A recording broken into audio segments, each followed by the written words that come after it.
Hello everyone. सो आज की video में कुछ मेजरली टॉपिक अपन को कवर करने हैं और ज़्यादातर टॉपिक जो अपन के हैं मतलब डाउट से रिलेटेड टॉपिक हैं और उसमें मेजर जो अहम हिस्सा है वो है टेक महिंद्रा का। तो टेक महिंद्रा को लेकर बहुत सारे क्वेश्चंस हैं तो उनका जवाब देना स्टार्ट करता हूँ मैं। तो सबसे पहले और कुछ इंपॉर्टेंट चीज़ें भी हैं जो हम लास्ट में डिस्कस करेंगे। पहले डाउट्स को क्लियर कर लेते हैं। सबसे पहले बात करते हैं टेक महिंद्रा की। तो टेक महिंद्रा सुपर कोडर को लेकर कुछ डाउट्स आ रहे हैं तो उसको लेके हम बात करते हैं सबसे पहले।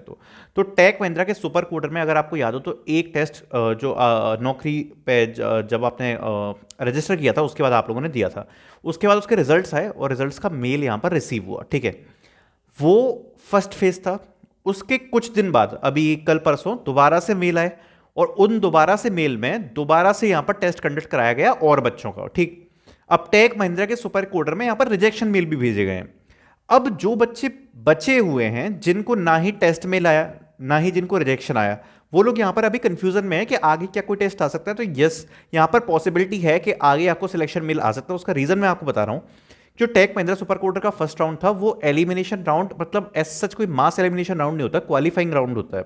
अब उस क्वालिफाइंग राउंड में अगर आपने 60% से लगभग ऊपर तक स्कोर किया है तो यहां पर बहुत सारे बच्चे तो ऑब्वियसली एक साथ तो इतने बच्चों का टेस्ट नहीं करा सकते, इसलिए धीरे धीरे फेज वाइज यहां पर रिजल्ट भेज रहे हैं। पहले फेज में भी रिजल्ट हो गए थे, अब दूसरे फेज का भी रिजल्ट यहां पर बच्चों को भेज दिया है, जिसमें कोडिंग क्वेश्चन का लेवल मैं कहूंगा कि मीडियम लेवल तक आ रहा है। मैंने आज ही क्वेश्चन देखे तो मीडियम लेवल तक के कोडिंग क्वेश्चन हैं उस राउंड में। तो थोड़ा सा प्रिपेयर कोडिंग साइड पे अच्छा प्रिपेयर कर लेना कि क्वेश्चन का लेवल थोड़ा सा अच्छा है, मैं यही कहूंगा। ठीक है, तो पहला डाउट तो ये क्लियर हो गया। दूसरा टेक महिंद्रा को लेकर अभी एक और है, मैंने अभी जस्ट हायरिंग डाली है, एक दो घंटे पहले हायरिंग वीडियो आपके सामने आई होगी, तो उस वीडियो को जरा जाके चेक करो। मैनुअल टेस्टिंग की पोजीशन है और अभी मैंने अपलोड करी है जस्ट, तो आप उसको जाके चेक कर सकते हो। उसके बारे में थोड़ी सी बात करना चाहूंगा और ऑफर लेटर की भी।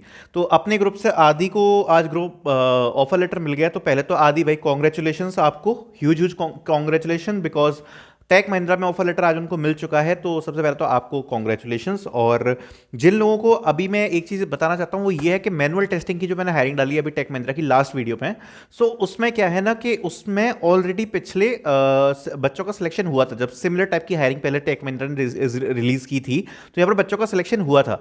लेकिन यहाँ पर दो चीज़ें हैं, जब अगर आपका उसमें सिलेक्शन हो रहा है, आई वुड सजेस्ट कि सबसे पहले तो आप सिलेक्शन ले लीजिए। ठीक है, असेसमेंट दो, इंटरव्यू दो, अगर आपका सिलेक्शन हो रहा है तो आप सिलेक्शन ले लीजिए। उसके बाद किसी कंपनी को ज्वाइन करना है नहीं करना है, वो कंपनी के क्या बेनिफिट्स हैं क्या डिसएडवांटेज है, आगे आपके कैरियर पे क्या वो इंपैक्ट करेगी, वो सारी चीजें आपको डिसाइड करनी है। ठीक है, लेकिन मैं हमेशा ये सजेस्ट कर रहा हूं कि अगर आप किसी कंपनी के ऑफर में हो, अगर आप किसी कंपनी के प्रोसेस में हो, so first try to grab the offer letter, क्योंकि एटलीस्ट आपके हाथ में अगर एक ऑफर लेटर रहेगा उस सिचुएशन पे फिर आप अपना एटलीस्ट आप ये सोच सकते हो कि मैं इसको एक्सेप्ट करूं या ना या रिजेक्ट करूं, वो आपके हाथ में होता है। ठीक है, तो पहले से ही कुछ लोग डिसाइड करना स्टार्ट कर देते हैं कि अरे इसमें मैं जाऊं कि नहीं जाऊं, इसका टेस्ट दूं कि नहीं दूं। भाई टेस्ट तुम दे दोगे उसका मतलब सिलेक्शन थोड़ी है। या अगर तुम अप्लाई कर रहे हो किसी कंपनी, कई लोग पूछते हैं कि मैं इसमें अप्लाई करूं कि नहीं करूं, भाई तुम अप्लाई कर दो, उसका मतलब ये थोड़ी है कि तुम सेलेक्ट हो जाओगे, तुमने अप्लाई कर दिया। ऐसे तो अपन 100 एप्लीकेशन में अप्लाई करते हैं लेकिन रिवर्ट 10 के आते हैं, टेस्ट 3 के आते हैं और इंटरव्यू 1 का आता है ना। तो मैं यही सजेस्ट करूंगा कि सबसे पहले जो पहली प्रायोरिटी है वो ये होनी चाहिए, आप ये भूल जाओ कैसी कंपनी है क्या है, first try to grab a offer letter. अगर ऑफर लेटर मिलता है then make a decision if you want to join the company और नॉट। ये टोटली कंप्लीटली आपके ऊपर डिपेंड करेगा, बट पहले ऑफर लेटर की कोशिश करनी है लेने की। ठीक है, तो same goes with the Tech Mahindra जो लास्ट मैंने हायरिंग डाली है। अगर आपको पोजीशन पसंद नहीं आती है तो बाद में यू कैन रिजेक्ट, बट इस टाइम पे you can apply for that position. Okay, then आगे बढ़ते हैं। अभी लास्ट 2 दिन से अगर आपने मेरी वीडियोस चेकआउट नहीं करी हो तो मैं आपको डिस्क्रिप्शन में लिंक प्रोवाइड करा दूंगा। 2 लगातार डायरेक्ट टेस्ट की मैंने वीडियो डाली है लास्ट 2 दिन से। इवन मैं लास्ट 4 दिन से लगातार डायरेक्ट टेस्ट की वीडियो डाल रहा हूं। 4 दिन में 4 टेस्ट। सबसे पहले IBM की डाली थी, फिर अमेजोन की डाली, उसके बाद कल मैंने डाली थी एक कंपनी की, और कल मैंने डाली थी मिथार की, और उससे पहले भी एक कंपनी की डाली थी। तो 4 दिन में टोटल 4 टेस्ट हो गए डायरेक्ट वाले। तो मेरे हिसाब से मुझे ऐसा लग रहा है कि शायद डायरेक्ट टेस्ट इतने सारे हो गए हैं कि आपको ऐसा लग रहा है कि शायद अब मैं दूं कि नहीं दूं। तो अपन थोड़ा सा इसको कंट्रोल करेंगे, क्योंकि अब मैं 2 से 3 दिन में डालूंगा, 2 दिन में एक डायरेक्ट टेस्ट डालूंगा, वरना आपको ऐसा लगे कि एकदम से बहुत सारे टेस्ट आ रहे हैं। तो ठीक है, कंट्रोल करके। लेकिन अगर कोई हायरिंग ऐसी होगी जो जिसका एक्सपायरिंग रेट जल्दी होगा तो उसको तो फिर मैं जल्दी पुट करूंगा चैनल पे। तो वो तो फिर आपको देखना पड़ेगा कि भाई उसको कैसे टेस्ट करना है, कैसे मैनेज करना है। और दूसरी बात जो मैं हमेशा से कहता आया हूं, वो मेरा हमेशा से यही पॉइंट रहेगा कि तैयारी आपकी फुल रहनी चाहिए, क्योंकि if you are looking for job, तो देखो ये चीज है, मैं आपको क्लियरली बता रहा हूं, अगर आप अप्लाई करने में इतनी ज्यादा मेहनत कर रहे हो, बिकॉज मुझे पता है जब आप 20 कंपनी में अप्लाई कर रहे हो मुश्किल में एक में रिवर्ट आएगा, ठीक है, एक या दो में, 50 में अप्लाई करोगे दो तीन में चार में रिवर्ट आ जाएगा, ठीक है।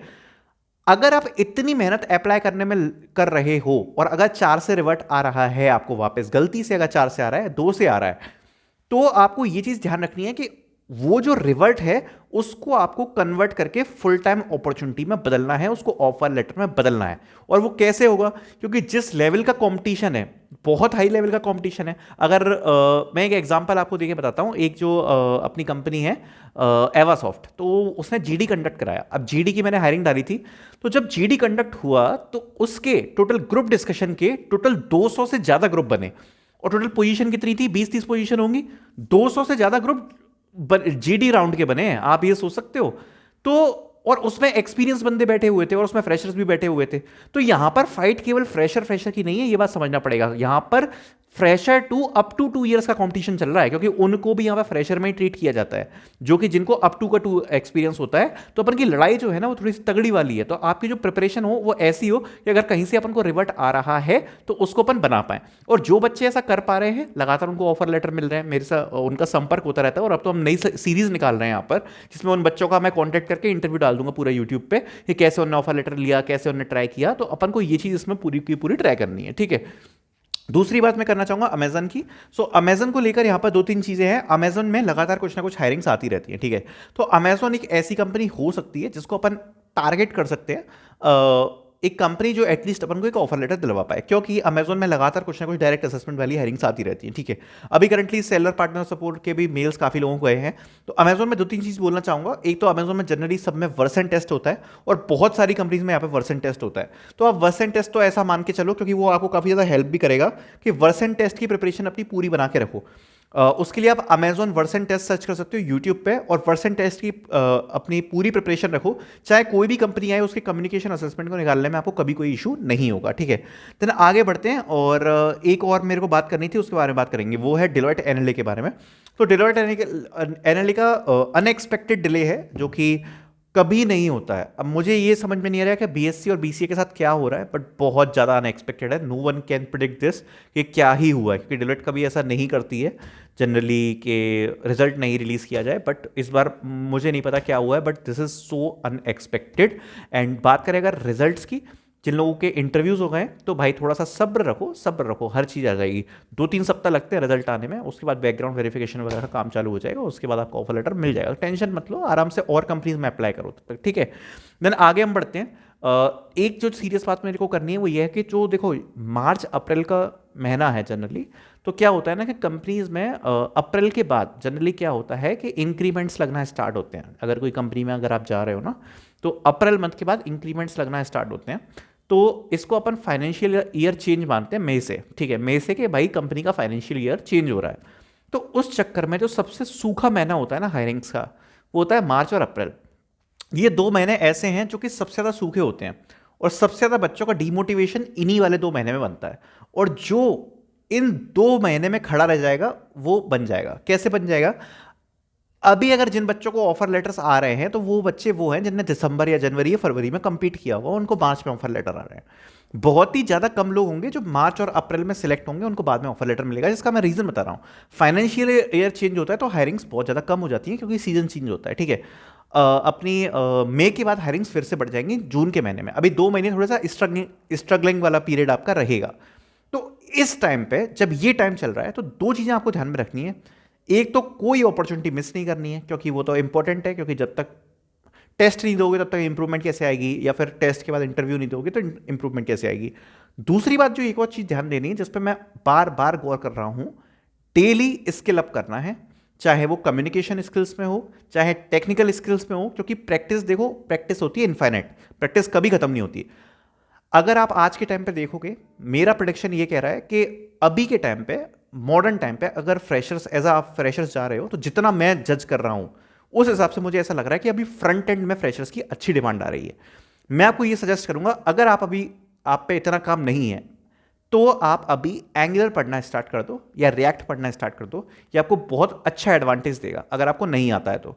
अगर आता है तो जावा स्क्रिप्ट में डीप में उतर जाओ, क्योंकि कंपनी उन बच्चों को एडवांटेज दे रही है जिन पे फ्रंट एंड की स्किल्स है या जावा स्क्रिप्ट एडवांस पे आती है।